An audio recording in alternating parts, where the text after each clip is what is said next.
Welcome back to Coffee and Conversation. So for all you Audie fans, yes, he is still hibernating. However, because I'm filming this video a little later in the day than I usually do, I think there's a good chance he will come out.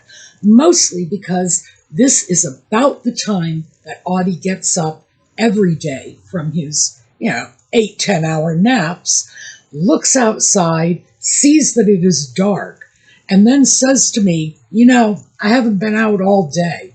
You should really let me out for a few minutes. And I'm thinking, it's dark. No. And what usually happens is, because the cat always wins every argument, I'll clip a flasher on his collar, let him go out, and he is not taking advantage anymore. These days, he goes out for those few minutes that he begged for. And I don't know, 10, 15 minutes later, he's back sitting on the porch, waiting for me to let him in. I think a lot of that has to do with the cold, and he'd rather be sleeping in a warm bed. But anyway, we're going to have to see if he shows up, and I will tell you about Audie's adventures today, as well as my own, which is why I am making this video so late in the day. We'll be right back.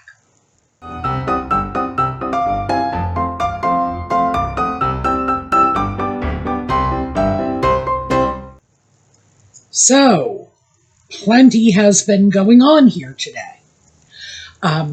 Let me start the story when it actually pretty much begins. And this is last May, when I went out in my yard, took a look at the 2 aspens in the front yard, and said, gee, they don't look very well. And I got in touch with my tree guy. Now, I have a tree guy. And he's a great guy, and he comes out and takes care of the trees. This is how I know the tree guy. I use paratransit, as I'm sure you all, if you don't know, you must have guessed, because I don't drive. And one of our drivers had worked in the logging industry for many years. And he knew this guy who worked in the logging industry with him, and my tree guy now has a sawmill. So this is somebody who knows trees, knows wood, understands it, and fortunately for me, he likes trees, which means if I say to him, come and get rid of this perfectly healthy tree, odds are he's going to say no. Which is what I'm looking for in a tree guy, someone who will make an effort to protect the trees if it's possible. But these aspens, oh my, no chance. So this is like May. I figured out there was a problem. And I went over the text messages that I sent my tree guy so I can reconstruct what happened. And I said, look, we got a couple of big branches here. They look like they're dead. I'd like to have them removed. And we chatted and, texted back and forth a bit. And we eventually made arrangements for him to come out and look at it. So, but it's been 6 months, okay? Because unfortunately, my tree guy had a lot of difficult situations going on in his life. And I mean really difficult, the kind of thing where if somebody doesn't show up because their dad died, you got nowhere to go on that. You can't say, I can't believe you wouldn't cut my trees down because you had to go to your father's funeral. Perspective. And then unfortunately his mother passed away too. So I consider myself very fortunate that he's coming out at all. If he had just said, no, I'm just going to go into hiding for the next year or two, like Audie in the hibernation, I would have said, yeah, I get it, because that's rough. And I do know when people get older, very often if one spouse passes, the other spouse is not far behind. That happened with my first husband's parents. And quite frankly, we were surprised. They died 6 weeks apart, and we didn't think they liked each other very much. But apparently, whatever weirdness was going on in their relationship, they were dependent on it. So yeah, tree guy comes out. Audie, meanwhile, and I told you I would bring Audie around to this, was sitting on the kitchen table, staring at what was going on in the yard. 2 giant trees are coming down, and he wants to go out and supervise. Now, Audie fancies himself to be a supervisory cat. He should be out there telling people how to do their jobs and getting in their way, which is just that's not going to happen, not when they're taking trees down.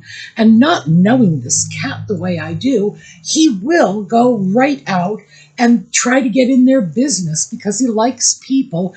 And if they're taking the tree down, well, you can take a break and pet a cat. That's his theory.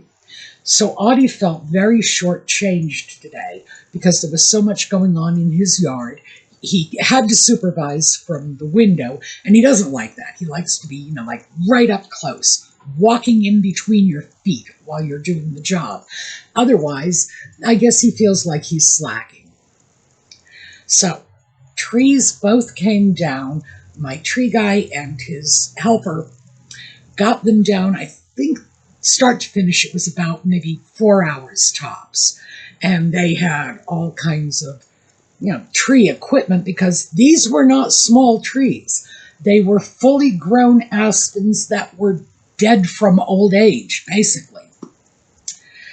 So, and this is probably going to explain a lot about why it is I am perfectly willing to wait for his convenience to get the trees done. I went out and said, no, actually, I didn't. I went out just to bring him a bottle of water. And he said, we're not going to be able to finish today, so I'm not charging you. We'll just defer payment until we finish up the job, because they took down the trees, but they didn't grind out the stumps. And so I started arguing, mostly because that's in my nature, and said, well, wait a minute, you've done basically the whole job, so you need to be paid. Especially because he's got his helper. He needs to pay the helper. So, but I've never won an argument with this guy yet. I feel so sorry for his wife, because he is impossible to win an argument with. I've tried. So yeah, he's not going to charge me until the job is completely done, and the little stump bits are completely gone. And the last time he came out, he gave me an estimate for the job. When he finished the job, he charged me about 60% of the estimate. Remember, I agreed to the estimate, so he knew I was willing to pay him that much money. And he's like, nah, it just wasn't as complicated as I thought it was going to be. So yeah, I will go to great lengths to preserve my relationship with this tree guy, because he's very good. He's very nice, and my goodness, when was the last time somebody gave you an estimate and said, yeah, nowhere near that much, let's not worry about that? So that was what was going on in the yard with the trees, and the cat, who felt slighted because he didn't get a chance to get out there and, deal with what was going on. The other thing that happened today is I signed back into a gym. Now, we've talked about this before. You folks know I like to walk in my neighborhood. I love walking in real places. And by real places, my definition of a real place is not a treadmill, not in a gym that has so much raucous music going on, I can't even hear myself think. Not ideal for me. But I have to get back to walking, and I'm not really comfortable with the idea that I'm going to be safe on the streets at this point. So, yeah, gym. And if I did not go into a gym, I simply wouldn't be able to walk. And I love walking. So yeah, you do what you have to do. The upside, of course, is that when you sign into a gym at the beginning of the year, they're always having those New Year's resolution specials going. So I don't think I got that much of a break on the price, but I got some little break on it.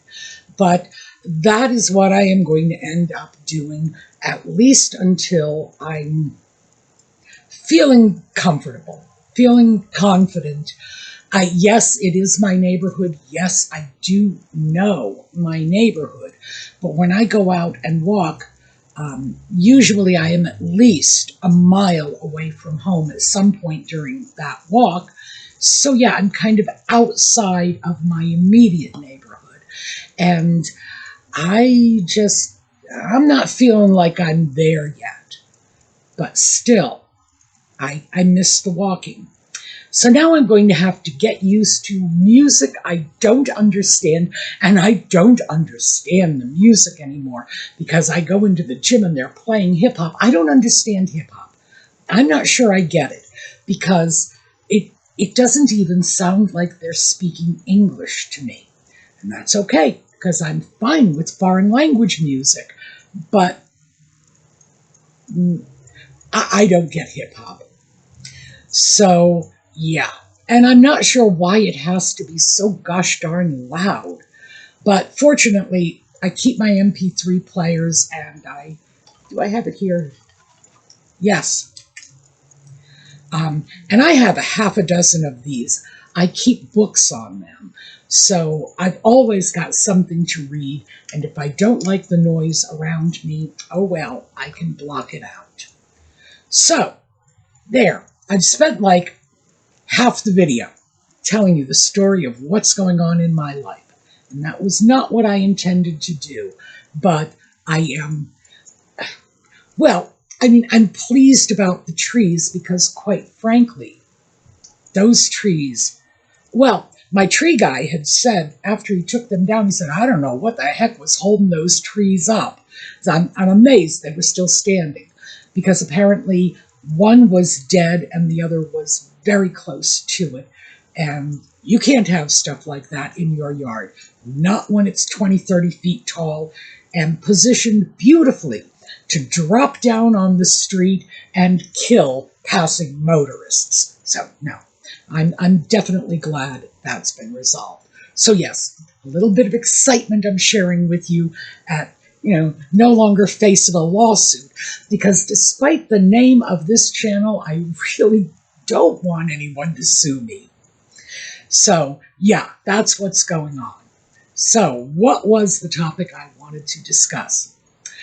We had spoken a couple of weeks ago about grocery shopping.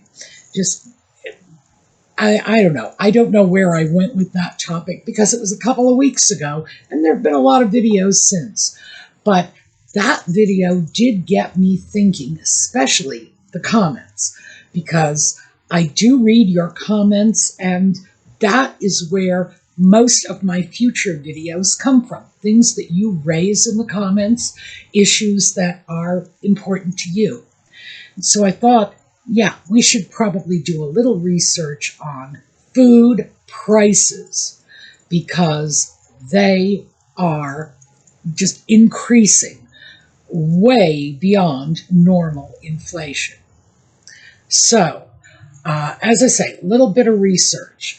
Since 2020, food prices have gone up 26%. Nothing else has gone up 26% since 2020. And the prices for food have gone up well beyond the cost of the food. So this 26% increase, this is not going back to the stores who are then passing the money off to the farmers who are growing the food. When that happens, you kind of understand. Turns out that what we're looking at is massive amounts of profit in the grocery industry. I was kind of surprised by that because I did not think that was something that was likely. Ordinarily, when times are good and you don't have situations like we have now with over 10% of the population living in a state of food insecurity, When times are good, when the economy is rolling, when we're not having massive inflation and we're not looking at high unemployment and whatever. Sure, nobody cares if the grocery stores are making extra profit. But when times are bad, people do care about this. It's not something anybody is really willing to look the other way about. And that's what we are facing now. So, companies like Walmart, Costco, and Kroger, and those were the ones that I was able to find information on, their stocks have risen. What was it? I think Walmart's was like 117% in the past 5 years, and I believe Costco almost doubled. So, yeah, we're talking about massive amounts of profit in the grocery industry. So when we start looking at something like that, and we start looking at the costs, yeah, people are going to get ticked off. No two ways around it. Now, I noticed in 2021 that prices had gone up since 2020. I was paying much more attention to what I was spending on groceries. And I was noticing the shifts because they were pretty sudden. It wasn't like it was a gradual increase over a period of time. We had prices in 2019, we went into lockdown. 2021, we're out of lockdown, and suddenly it looked like everything was really significantly higher. What's been happening since is, yeah, prices have been increasing incrementally, but without any one massive price hike like we saw immediately post-COVID. I certainly didn't notice, and I imagine other people didn't either. But a 26% increase is an awful lot. And I do think, well, the fact is, things like milk, when I look at the price of milk, which is running somewhere between $4 and $4.50 a gallon, and I was at the grocery store today, so I did make a point of taking a look at that. If you have a family and you are getting 3 or 4 gallons of milk a week, and if you have kids, you know a gallon of milk doesn't last very long in the fridge. That starts to really add up. But everything is going up in price. Eggs have doubled in price since 2020. I get my eggs, I'm sure I mentioned this, if I didn't, I'm going to. I get my eggs at Aldi's because eggs are half the price at Aldi they are at any of the other major grocery stores. So, yeah, and I am in the vicinity of the Aldi store like once a week. So that is where I get my eggs, because I do go through a lot of eggs. I don't go through milk at all. Again, don't have a house full of kids.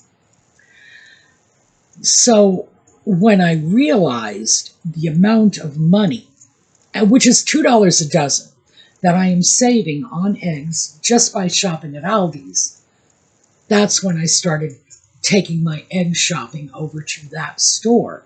But I also noticed over time that, yeah, eggs at Aldi's are like $1.96 for a dozen large eggs. At my other local grocery store, Giant, they're $3.99. So, yeah, twice the price. But those are simply the eggs that I was buying. Other brands of eggs, or if you want the jumbo instead of the large, you're talking $6 or more a dozen. That is a lot. And that is a lot sort of all of a sudden. Other things that impacted me, and I know you're going to say, oh, Lord Sue, how strange is this? When I would go into the produce department and buy a banana, I would get a small banana because I like bananas with my oatmeal, but oatmeal disagrees with me, so I can't eat oatmeal all the time every day. So when I would go out and get a banana, it would be one small banana specifically so that I could have a bowl of oatmeal that week. And I would get a 12-cent banana. That was how I worked it out in my head. What kind of banana? I'm going to go get a banana. I look at the various bunches of bananas, and I would pick off the one that was going to be a 12-cent banana, which, by the way, I think is about like a third of a pound. I think that's what it worked out to. Maybe a quarter. Actually, there was probably a quarter of a pound in that banana, but that was the size I was looking for, a 12-cent sized banana. Well, my 12-cent banana is now like 19-20 cents, which is quite a shock. But it was enough to sort of jostle me into recognizing that after a while, we tend to shop with our own little idiosyncrasies in mind. And for me, it was never the weight of the banana. I just associated it with the cost. And I mean, even here when I was sitting talking to you about it, I still wasn't sure if that 12-cent banana was a third of a pound or a quarter of a pound. And as I say, quarter of a pound, that's about what it is. So that was just the association I made. Consequently, when bananas changed price, I knew immediately because I always associated the purchase of a banana with the price of a banana. And it's probably the only food item that I actually had such a strong equation, article to cost in my head. My mother and grandmother used to write up grocery lists with things like 89 cents worth of hamburger for them, because again, my mother was born in the Great Depression, and obviously her mother was raising kids in the Great Depression. They had clear equations like that, to the point where that was how they were forming their grocery list. X number of cents worth of this, that, or the other thing. I never did that. And I think that made the cost of groceries somewhat opaque to me. I would just go get what I wanted, check it out at the register, and then that was it. I would go home, and I wouldn't question it very much.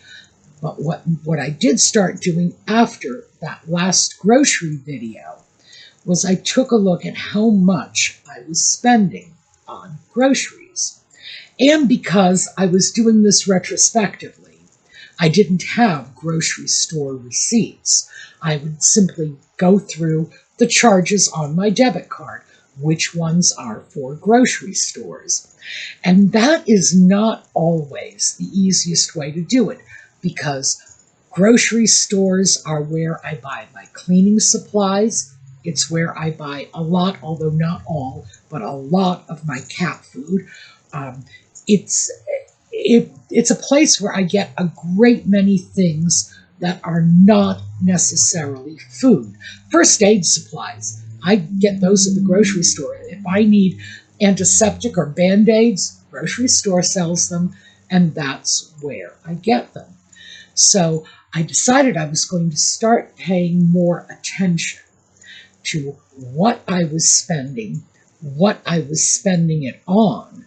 And I think that what I'm going to have to do, because I've been playing with this, trying to figure out how to best calculate this, and I think I'm going to have to break it down into multiple categories. How much of the money I spent at the grocery store today was for cat food? How much was for cleaning supplies, first aid supplies? How much was for actual food? How much was for snacks and junk food? That's something I need to separate out in my spending budget. Because, yeah, you go to the store, you fill your basket full of heaven only knows what, you bring it home. Well, if half that basket was potato chips, That is not necessary food spending, and that's something that I think we should all be aware of. On the other hand, if half of that is fresh fruits and vegetables, I also want to be aware of that too, because I know I've discussed this in the past, because I am by myself. I don't have a large family. Sometimes I will go out and get fresh produce and I won't use it up quickly enough. And that's very frustrating. So I'm trying also to get more information out of this new look I'm taking at my grocery spending, so that when I walk away from all of this, I'm not just going to have the amount I'm spending on groceries every month, as opposed to the cat food or the junk food or whatever else. But I'm also going to be able to use that list to calculate my produce wastage. And I do think I need to pay a lot more attention to that. And I have not yet figured out how to cope with things like, I go out to the store, I buy an avocado, I take it home. If I don't eat it that day, there's a better than even chance that tomorrow it's not going to be worth eating, because avocados tend to go from hard as a rock to ripe for 20 minutes to rotten, and it's like watching time-lapse photography. So that's something that's been nagging me in the back of my mind. How can I deal with my desire for fresh produce without coping with wastage? And I think this whole let's look at the grocery spending is going to help. But I'm also trying to figure out exactly how much my own grocery spending has increased. Because it's all well and good to say, well, grocery prices have gone up by 26% in the last 5 years. But is that really important to me in terms of the utility that information provides for me, if they, by the way, meaning the experts, are tracking items I don't buy? So 26%, well, that'll be an average. Well, what if it's a question of meat is going up by 30%, and that's skewing everything else to the higher end? And I don't eat meat. So, well, it's not like I don't ever eat meat. I'm not a vegetarian. I will eat meat. I don't refuse to eat meat. I just prefer to eat fish. And again, if fish is something that is really escalating in price, that's something I need to know too, because that will have a direct impact on my spending. And we all have things like this. Every household has its preferred food items. So if you came into my household, you would probably just look around and say, well, there's nothing worth eating in here, because you might not like fish. I might go into your household and say, oh, they eat a lot of kale. I do not eat kale. I come from a generation that considered kale to be a little more than pig fodder, and suddenly it became trendy. I'm behind the times. But I could go somewhere in someone else's home and find they eat very, very different things, and I would be completely adrift. And if they're very different things, for example, if I went to somebody's house in Southern California or Arizona, New Mexico, Texas, where they have a lot of Mexican food, which I do not eat ever. It's too spicy for me. I'm sorry. I am just such a spice wimp. I can't deal with that. If suddenly, like tacos became very inflated in their price, I would have no idea. It could be like 30 years before I figured that one out, because that's not something I eat. Just as, my fish might not be something that you eat regularly in your diet. And fish could get very pricey, and all you have to do is say, well, it's a good thing we don't eat fish in my family, and walk away from it. So I think that this exercise that I am sort of sorting out, it's a work in progress, planning and sort of half-heartedly doing it. What I am, in fact, doing is saving my actual grocery receipts so that once I have a methodology in place to start tracking this, I will have not just the total amount of money I spent, which is what my debit card will show me. Well, not necessarily, actually, because sometimes I will pay cash. So that's a flawed system, as you can see. But if I have the receipt, the printout shows what you bought. Most of the time, even though it's weird and there's a lot of jargon in it, we can figure out what it was, even through the massive abbreviations. And it's like, BRD, I bet that was a loaf of bread. And let's hope that, that's what it was. So I am going to start tracking. I am also going to see, and in my research, let me just throw this out before I have to sign off, because, I'm going to leave you with some scary news. In my research, I came across information indicating that some stores are experimenting with dynamic pricing. So, you go into the store Monday morning, you look at that $4 a gallon milk and say, oh, milk is down to $4 a gallon. It was $4.10 yesterday. I don't feel like carting home 4 gallons of milk, so I will call my husband and say, pick up 4 gallons of milk on your way home from work. Meanwhile, around lunchtime, a weather report comes out that says we're expecting a storm. By the time your husband gets to the store at 5:30, milk is up to $5 a gallon. That is dynamic pricing. They can change the price on the fly based on all kinds of things, including weather condition. Now, I don't object to dynamic pricing in theory, because as far as I'm concerned, if a store has, 150 gallons of milk in their dairy compartment, and they know that their milk supplier is going to be showing up the next day with more milk, they might want to get that out, and they might want to just suddenly knock the price down to encourage people to buy the milk and get it out of their shelves. That's fine. That I consider to be win-win. The store gets rid of inventory that they would probably have to throw away anyway. The customers get a better price. The dairy gets to bring in their new product. Everybody's happy. That is the positive side of dynamic pricing. The problem is when they talk about dynamic pricing based on things like weather conditions.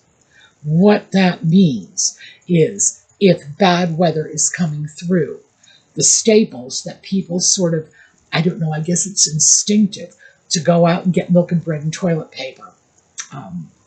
It was Maryland. I lived in Maryland when they had a lottery that was like bread, milk, toilet paper that was based on bad weather predictions. So I guess it's just part of the common consciousness that weather gets bad and there are certain things people buy.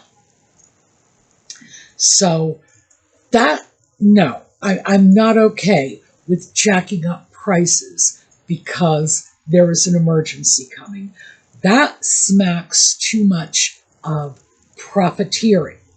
I'm okay if you want to profit, but if you want to profiteer, if you want to take an unreasonable profit from conditions like war or natural disasters or shortages, whatever, that I'm not okay with. And I totally understand why in the past it was common to prosecute people for this because, yeah, it's not good. And yes, if we have to have laws that make us behave like decent human beings, oh well, so be it. We need to behave like decent human beings, even if we're only doing it simply because we don't want to go to jail. So that's my complaint about dynamic pricing. But another, and no one has been talking about this except for doomsayers or science fiction writers. So who knows, maybe the doomsayers are not that far off the mark. But the idea that dynamic pricing could set a price for me if I walk in my t-shirt, oh, my sweatshirt here. No, actually it's Columbia. Never mind. If I had walked in with a sweatshirt from not Columbia, walk into the store and there's a woman with a sweatshirt, she probably, is from the lower classes and doesn't have a lot of money because she's going into the store looking like a homeless person. So they drop the price a little. Meanwhile, you go in with your brand new Coach bag and suddenly the price is going up for you. Now that is what the doomsayers and the science fiction writers are looking at when they see dynamic pricing, that it will get so specific that you'll get one price, I'll get another price, even if we're standing side by side. And we might not even know until we hit the register. So, I don't know. I'm not sure how comfortable I am with the whole concept, but I do know that it has been rolled out in test mode in some areas, and it could be that's where we are going in the future. If that's where we are going, then it certainly behooves all of us to be keenly aware of what we are buying, how much we are paying for it, and whether or not we have enough alternatives available to us in case, for example, eggs become unaffordable. Do we have other options? Are there things that you could bring into your family's grocery shopping to replace the eggs? And that I think would be worthwhile, even if it's nothing more than just an intellectual exercise we get involved with just in case. Because frankly, if things keep going the way they are going now, we are going to find more and more people who really cannot just go into the store and say, well, I'm going to buy what my family needs and deal with it when I hit the register.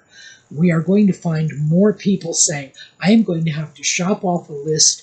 I am going to have to price shop every single item, get the best deal, and there are things on my shopping list that are going to have to be left back at the store. Because 25% in 5 years, yeah, it's getting very scary. Okay, so I know I've gone over my allotted time, mostly because trees, cat, I got distracted with interesting stuff happening in my life. So do let me know in the comments section, how are you coping with grocery shopping? Have you already been forced to make changes? Are you thinking about making changes? Are you, like me, sort of wandering through the store in a trance and not really paying attention until one fine day you look at it and say, my goodness, look how much money I spent. I didn't realize it snuck up on me. Or are you one of those people who goes through the store and pays close attention to everything you spend money on? So, very much interested in hearing about that. All right, Audie did not come out. I thought he would, mostly to complain that he needed to go out. But I guess we may see him next time, or he may still hibernate. Thanks for being with us. We're going to take a look at a slideshow on the way out. I hope to see you all again next time. And in the meanwhile, Have a terrific day.